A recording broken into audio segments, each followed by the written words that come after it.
kurio valstybiniai lyderiai DSB 989 savininką prašome prieiti automobilį. Kartoju, BMW automobilio savininką, kurio valstybiniai lyderiai DSB.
Pradedam. A lygos pirmas turas, Banga Kruoja 1-2, paprašysim svečių trenerių pateikti savo vertinimą.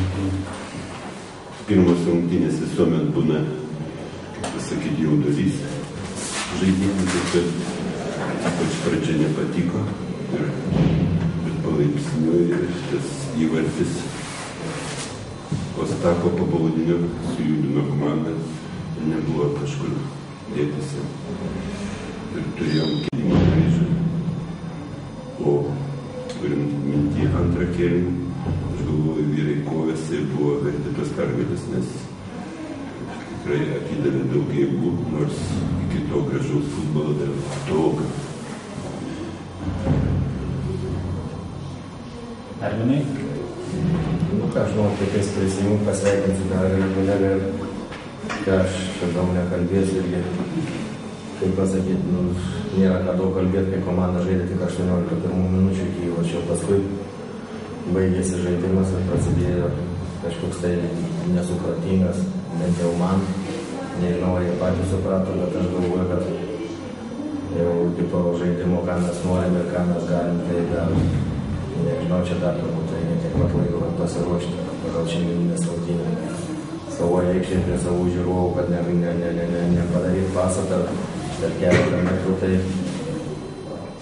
nežinau, toksai nudulys, tas antras įvartis, tai toksai buvo ir praktiškai abi komandos, gal ne abi komandos, bet mūsų visa priešininko pusė jau buvo rūbiniai, kai įkrito, tai jau viskas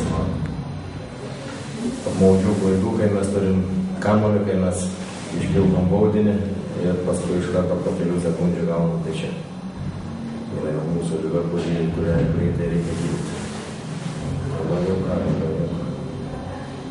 Trečiadienį svarbios rungtynės su Kauno. Ar yra rezervų žaidimai gerinti? Rezervų, man atrodo, visada yra gerinti, bet ar jisai pagerės, todėl kad žaidėjai visų pirma turi išmestas rungtynės šiandien iš galvos, kadangi buvo labai daug dvikovų, labai tokios iš tikrųjų buvo kovingos rungtynės, kainavo daug jėgų, bet visos rungtynės kovoja, kad jeigu mes sakysim, kad po pirmų rungtynių labai jau pavargę esam, tai tada nėra ką šis daryti. Ar tiek rungtynių laukia iš 30 rungtynių, tai dėsim pastangas, priešininkai šiandien irgi pralošia, taip kad čia vėsim. Teko žaisti prie Lenkų, kaip pats buvo pašutimas žaidėjams. Nes tiesiog bent jau išėdėt šiek tiek skyrėsi prie vartų ir centre skyrėsi pašutimas. Ar tai nemaišo? Mano vietos labai visas gerai matys. Nebūtent kažkokiu tai trukdžių žaidėjams. Kai padarai klaidą, tai visą laiką trukdžių atsiranda. Kai gerai ruoši, tai atrodo ir lempos padeda. kai neišeina, tai tada labai daug būna variantų, kur pradedam ieškoti klaidų kitur kažko. Tai nesam patys kalti, pralošėm ir stengsimės sekantį kartą pagerinti tą daryti. Klausimas Kruojos treneriui. Žaidėt su Kaunu, žaidėt su Banga. Gal galit savo prognozę trečiajame rungtynių pateikti?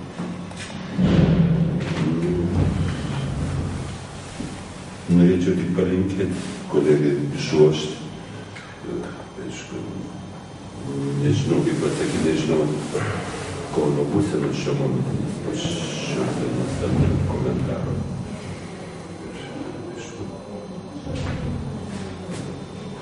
Abi komandas lygiavertės ir kažką prognozuoti. Po keletas turų gal daugiau aiškiau kažkas komandų žaidimas. Daug pasikeitimų kiekvieno komandų turi. Palinkė tik sėkmės. Kurie žaidėjai šiandien verti pagirimo išsiskyrė labiau? Iš mane pusės blogai matėsi. Nenorėčiau išskirti kažko per daug, bet galėčiau paminėti, patiko, kadangi tik vieną treniruotę buvo dešinis gynėjas iš Latvijos. Patiko jo žaidimas, buvo galvojimas, ar jį statyti pagrindą šis. Tikrai tas pateisino, galvoju, padės komandai. Tas buvo dešinio gynėjo problema. Sumuojame, kaip pasakyti, pagirtėlė žaidėjai, kurie susikūpė kovės ir, sakyt, gal ir geltonų kortelį, reiškia, jis norėjo. Futbole kartais tas labai svarbu. O Bangoje? Jau norėtus vieną Bagdoną pagirti, kuris už save pusę metro aukštesnių bagužių kovės ir, sakyčiau, ir pirmas kėlinys iš vis pavyko ten ir pridarė tokių problemėlių jam, bet pirmos rungtynės aukščiausiai lygo nuo pradžios ir aš manau, kad dar jisai mums atneš gerų akimirkų. Dėkojam treneriams ir sėkmės.